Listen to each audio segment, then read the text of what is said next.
¿Qué cabe en una maleta cuando un niño debe migrar?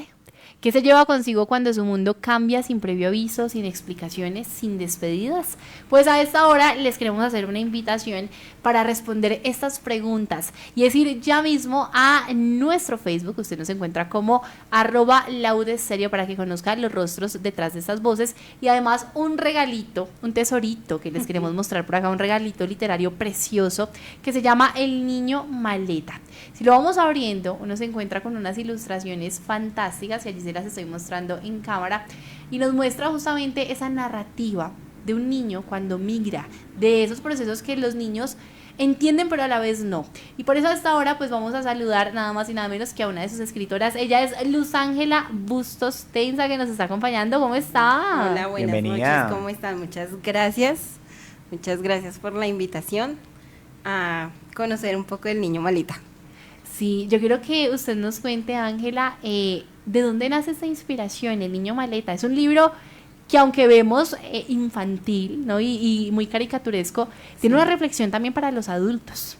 Bastante. Bueno, la historia fue una noche. Nosotros tenemos en el Politécnico Gran Colombiano unos semilleros y hay un semillero que se llama La Cocina de la Noche. Mi compañera Albayane y yo ingresamos al semillero con la idea de escribir algo de literatura infantil y empezamos a hablar con la profe Magda acerca de, bueno, cómo empezamos, por dónde, cómo es esto, qué investigamos. Bueno, ella nos empezó a decir que debíamos observar nuestros grupos y nuestros equipos donde laborábamos y que de ahí mismo nos tenía que fluir algo acerca de la situación de los niños. Entonces empezamos como todas las noches a reunirnos, por eso se llamaba La Cocina de la Noche, porque siempre estábamos en la noche. ¿Y había comida? Generalmente. ¿No? En la casa de cada una, sí, tomando tintico bueno. a altas horas de la noche. Eso es lo importante. Sí. Entonces empezamos con las narrativas de nuestros escenarios de trabajo, ¿no? Yo tengo un centro de apoyo pedagógico y mi compañera Albayane trabaja en un corregimiento en Santander. Trabajaba en ese tiempo en un corregimiento en Santander. Entonces, claro, todos los días teníamos como una historia diferente de las cosas que nos sucedían en nuestros entornos, pero había un común denominador y era ya contando unas historias bastante fuertes acerca de migración infantil. Entonces teníamos la historia de un niño que tenía como alrededor de unos 12 años, no sabía leer, y en su colegio lo habían puesto con los niños preescolares. Entonces eso era como Lilliput, y era en la tierra de los liliputienses, sí, eso claro. Era un gigante en la tierra de los enanitos. Entonces los mismos pequeñitos le hacían bullying, lo hacían llorar, o sea, una cantidad de cosas que uno no se imagina. No. Y pues por parte de mi entorno yo tenía muchos niños venezolanos porque las mamitas llegan a laborar y ellas no tienen ni quien se los recoja en el colegio, ni quien ayude con tareas, la mayoría vienen grados atrás correspondientes a su edad. Entonces yo tenía unos específicamente que venían del Brasil. Entonces ellos empezaron a contarme sus historias y la verdad yo decía, ¿de verdad a ustedes les pasó todo eso? ¡Oh! Pero ¿cómo así? Entonces ellos empezaron a contarnos el tema de que a ellos les tocaba dormir vestidos porque la mamá le decía, duerma vestido, solamente quítese los zapatos porque mañana nos vamos. Entonces ellos empezaron como a contarme que ellos nunca se enteraban para dónde iban. Tremendo. Que los cogían y nos vamos y ya. Y empezamos a darnos cuenta como de esas historias, como de ese desarraigo que tienen los niños. Y uno de mis niños dijo, profe, es que nosotros somos la maleta. Claro. Entonces yo lo volteé a mirar y yo le dije, pero ¿cómo la maleta? O sea, ¿a qué te refieres? Dijo, claro, profe, mire, usted coge la maleta, le echa los lápices, le echa el cuaderno, le echa todo, la maleta no habla, no dice nada y usted la lleva por donde quiere. Así somos nosotros. Uy. Vea que a mí me parece muy interesante eso que usted dice, porque a lo largo, digamos, de lo que es hoy por hoy el mundo actual, pues el fenómeno de la migración se ha reducido a eso, ¿no? A cifras, a una noticia que se da en cualquier momento, pero detrás de eso hay historias, hay seres humanos, hay niños que quizá no son escuchados, que tienen otra mirada de lo que es el fenómeno de la migración.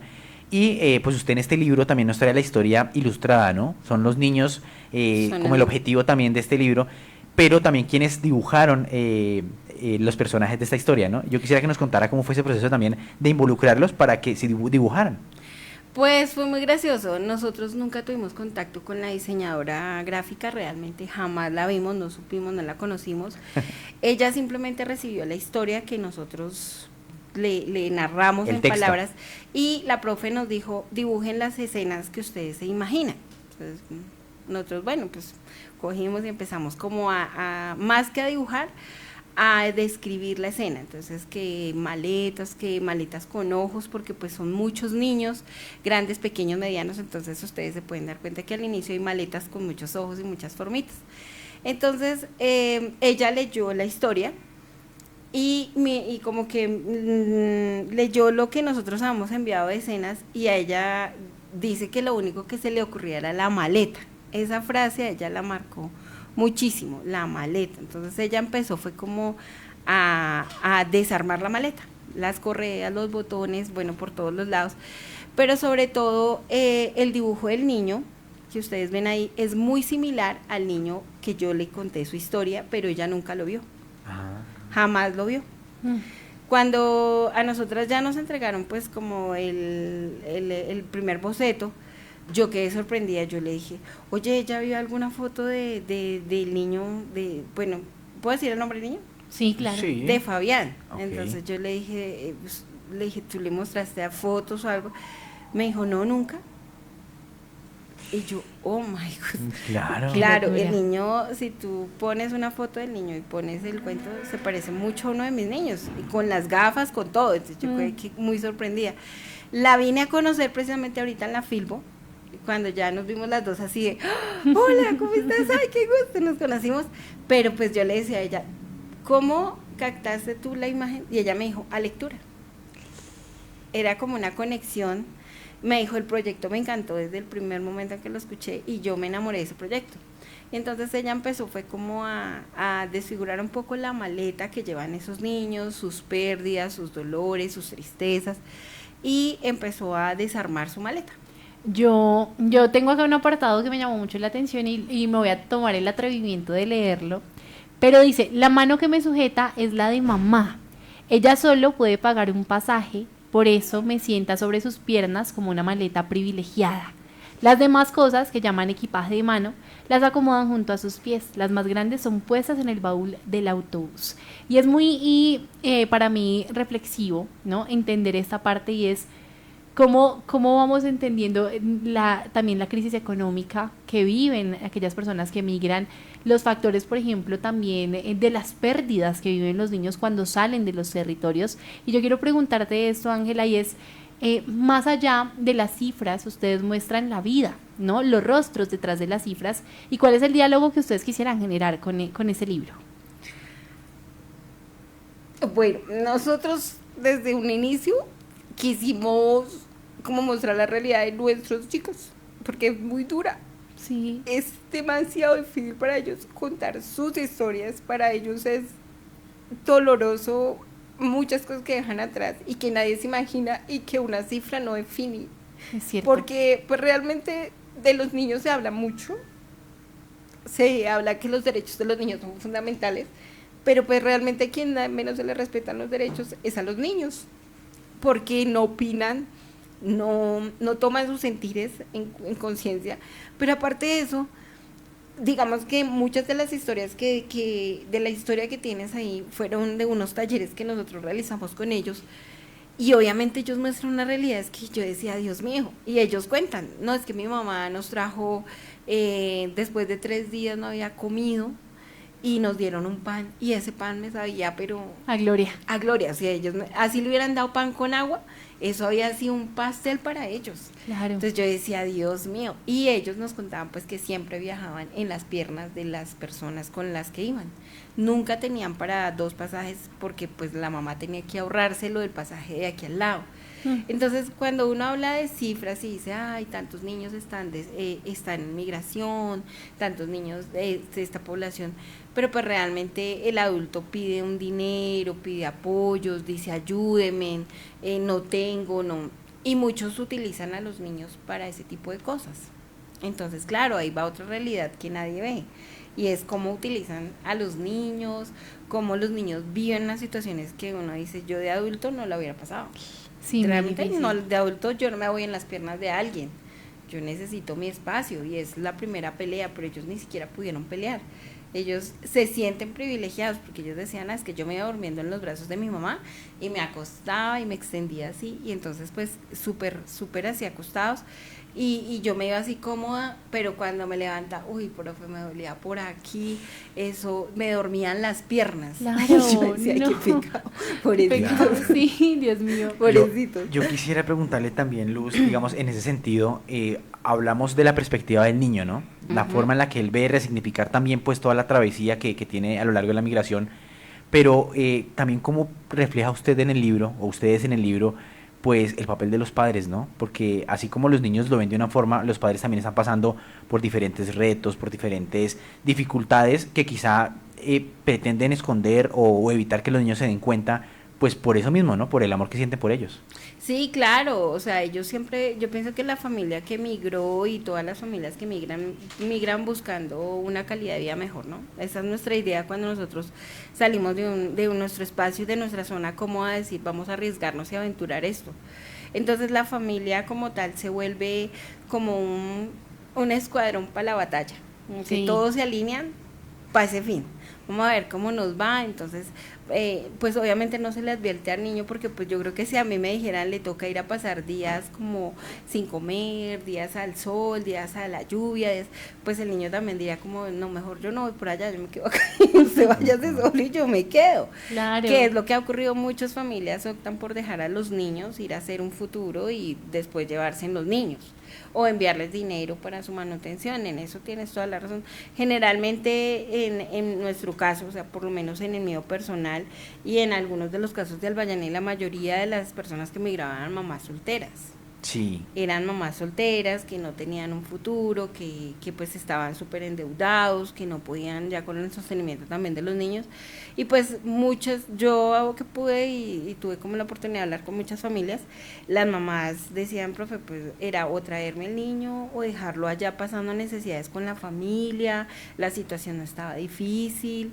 Entonces yo como que un día me senté a pensarlo y fueron días pensando y viendo cómo programaban ellos para salir, y pues no, me llevo el niño, a la de Dios. Esa es como la frase de ellos, a la de Dios. Esperemos a ver qué pase, Sí. a ver qué pasa. Y sí, yo creo que viven muchas travesías, sobre todo dependiendo también del sector hacia donde migran. Por ejemplo, si uno habla del Darién, ¿no? Los niños, en el momento de cruzar la selva, de aventurarse a los ríos, atraviesan muchas cosas. Si uno habla de la migración, por ejemplo, que se hace desde Haití, también es cada región y cada sector, ¿no? Vive una realidad muy distinta. Pero yo quiero preguntarle, ya para ir cerrando, Ángela, y es, usted se conmovía ahorita contándonos esta historia, y yo creo que es un proyecto que se siente así, cuando uno abre las páginas del Niño Maleta, ¿no? Que lo tenemos acá, y usted de verdad se toma la dedicación de leerlo, de aventurarse como a cada una de sus ilustraciones y detallarlas. Uno sí se conmueve. Y yo quiero preguntarle a usted, más allá de ese mensaje propio que le deja en su vida, ¿cuál también sería ese mensaje que usted dejaría o que quieren dejar junto a Alba a aquellos lectores que se apropien del Niño Maleta? Bueno, creo que pues Albayané no está lastimosamente, pero sé que de parte de las dos nuestro sentir siempre fue como tengan en cuenta a los niños en sus opiniones, tómenles por lo menos el tiempo para decirle, mira, nos vamos a ir hacia tal parte. Obviamente, como dice el libro, siempre les dijeron vamos a ir a un lugar donde estemos mejor.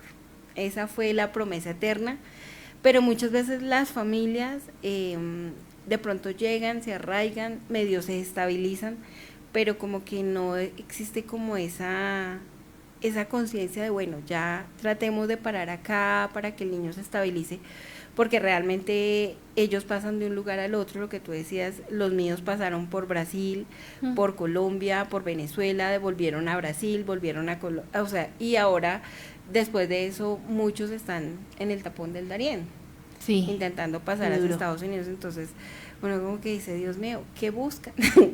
¿Qué están buscando? Porque realmente el primer objetivo que tenemos que pensar es qué estamos buscando y qué queremos con esto, para de verdad darle un bienestar a los niños, porque tanto desarraigo va a generar en ellos un problema futuro y va a crear un caos en la sociedad, porque realmente los niños no tienen una raíz, no tienen como una base donde decir, bueno, de aquí me agarro, puedo seguir de aquí en adelante, puedo construir, es como una esperanza de vida mejor.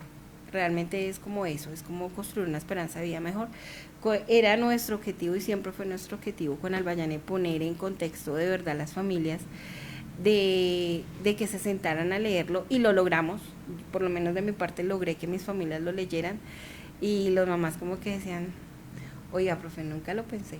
Y yo le dije, es hora de que ustedes piensen en qué es lo que de verdad quieren como familia para sus hijos, para que ellos logren salir adelante un poco con el tema, porque si no esto va a ser un caos. Y a futuro ustedes lo van a ver, porque realmente los niños se desescolarizan, nunca cumplen con un, pues como llevar una secuencia, todo lo dejan en un proceso a medias, y yo le decía, así construyen sus bases y así van a seguir, no van a lograr, te empiezan una cosa, la dejan botada, empiezan la otra, y ustedes se van a preguntar cuando adultos, pero ¿por qué hace eso?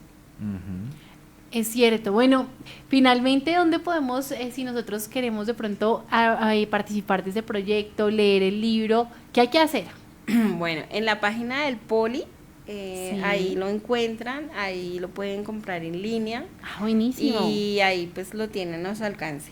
Igual la universidad ha hecho encuentros, fuimos a la Filbo, hemos ido a otras universidades a mostrárselo a otros estudiantes para que también se motiven a escribir acerca de la realidad de sus niños y de sus entornos, porque pues aunque no es fácil, fue año y medio, casi 2 años de trabajo, pues claro, el resultado finalmente es bonito, y es bonito saber que dejamos como una huellita como maestros para nuestros niños, y que tienen una diversificación en sus lecturas. No van a encontrar el cuento típico, pues que aunque son muy bonitos y muy importantes porque crecimos con ellos, de Caperucita Roja, de Los Tres Cerditos, de ya la literatura para los niños debe ser diferente para que ellos también cambien su concepto y su pensamiento. Eso es muy cierto. Pues bueno, Ángela, gracias por acompañarnos hoy. Con todo el gusto. Y traernos este libro, El Niño Maleta. Un libro que sí vale la pena que ustedes lean, que lo compartan con sus niños, ¿por qué no? En sus clases, si usted de pronto es profesor, es docente, pero también que nos lleva a un mensaje muy importante, y es entender la migración desde las voces de aquellos que a veces les robamos la voz. Gracias, Ángela, por estar acá. Muchas gracias a ustedes por habernos invitado. Esperamos de verdad que El Niño Maleta se acerque a muchas comunidades. Como experiencia propia, la mía es uno de los libros favoritos de mis niños. Se lo pelean, se lo leen, ahora hablan de migrar. Entonces el que va a cambiar ya sabe, dice, voy a migrar. Entonces, si el niño logra entender el concepto, de pronto podemos cambiar algo de nuestra sociedad. Claro, eso sí, es cierto. 6:47 de la tarde, estamos al aire en la verdadera alternativa de la radio.